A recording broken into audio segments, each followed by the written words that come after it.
अस्सलाम वालेकुम।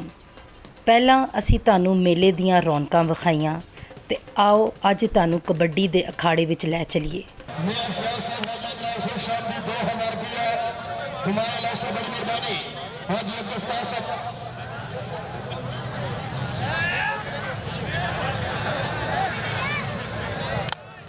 आस करने तानू भी उन्ना ही मज़ा आएगा जिन्ना सानू आया सी। वीडियो नू अखीर तक ज़रूर वेखो ते चैनल नू लाइक सबसक्राइब ते शेयर करके साडा मान वधाओ। लोकी हौली हौली हुण होर खेडां च गवाच गए ने, लेकिन पंजाब दा तरीखी खेड कबड्डी अज भी पंजाब दे पिंडां च बड़े शौक नाल वेख्या जांदा है। यह खेड पंजाब दी शान है ते साडे गभरू जवान इस खेड नू अपना खून पसीना दे के पूरी दुनिया च पाकिस्तान दा नां रोशन करदे ने। कबड्डी पंजाब दा एक तरीखी खेड है जिहड़ा कई वरियां तो खेडिया जा रहा है। यह दो मुख्तलिफ तरह का खेड होंदा है।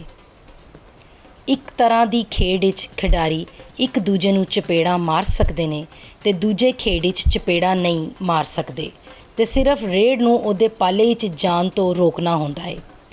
इस खेड विच दौड़ कुश्ती दोवां दी रली मिली महारत चाहिदी होंदी है। पंजाब की सकाफत विच इनू बड़े शौक नाल वेख्या जाता है। पंजाब विच आम तौर ते मेलिਆਂ ते कबड्डी दे मैच भी होंदे ने जिन्हां नूं वेखण लई लोकी टुट पैंदे ने। लाहौर दे इलाके लिद्दड़ विच इस मुकाबले का बंदोबस्त चौधरी रंगा ते चौधरी सोना ने कीता ते जितण वाले खिडारियां च इनाम वंडे। चपेड़ां वाले इस कबड्डी मुकाबले विच कौमी कबड्डी टीम की नुमाइंदगी करन वाले माना जट, जंजुआ, बिल्ला हनी, मलिक बनियामीन ते ताहिर जवेद दे नाल नाल होर भी वड्डे वड्डे खिडारी अखाड़े च उतरे। खिडारियां ने अपनी महारत नाल लोकां कोलों चंगी दाद वसूल की।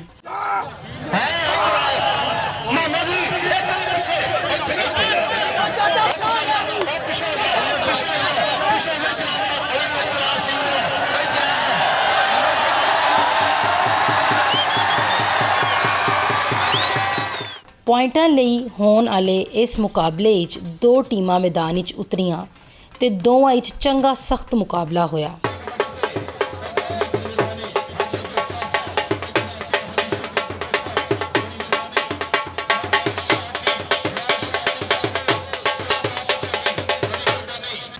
शदीद गर्मी विच लोकां दे शोर शराबे ने खिडारियां विच चंगा जोश भरिया ते एक दूजे तो जितण लई वधिया महारतां विखाईयां। हर पॉइंट स्कोर होने ते खिडारियां नूं पैसे दिते जांदे सन ते ढोल आला भी जितण वाले खिडारियां नूं दाद दिंदा सी।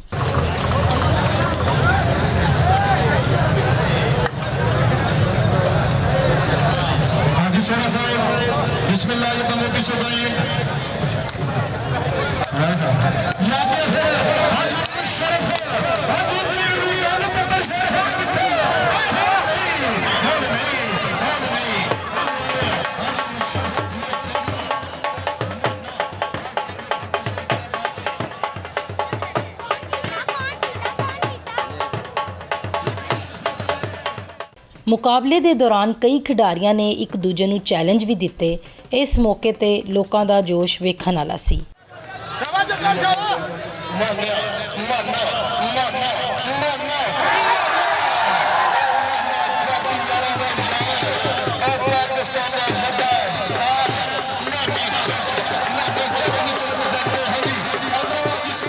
मैच के रैफरियां के फैसले के मुताबिक लाहौर की टीम ने यह मैच अपने नां किया।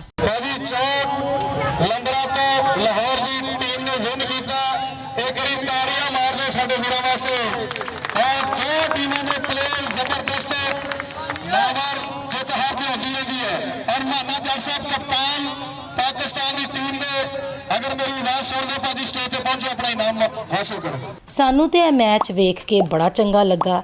जे तानू भी वधिया लगा है तो वीडियो नू लाइक सबसक्राइब ते शेयर करना ना भुलना।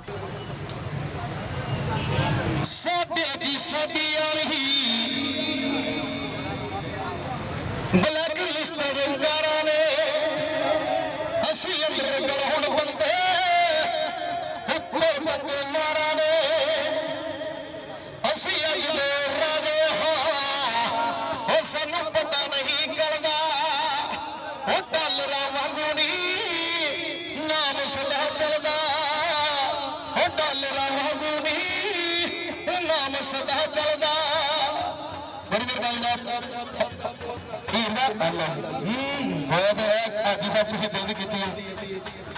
ਬੈਲ ਆਈਕਨ ਦਾ ਬਟਨ ਦਬਾ ਕੇ ਪੰਜਾਬ ਦੇ ਹੋਰ ਰੰਗ ਵੀ ਵੇਖੋ। ਵੇਖਦੇ ਰਹੋ ਸਾਡੇ ਨਾਲ ਤੁਹਾਡਾ ਆਪਣਾ ਪਾਕਿਸਤਾਨ ਨਿਊਜ਼ ਹੱਬ।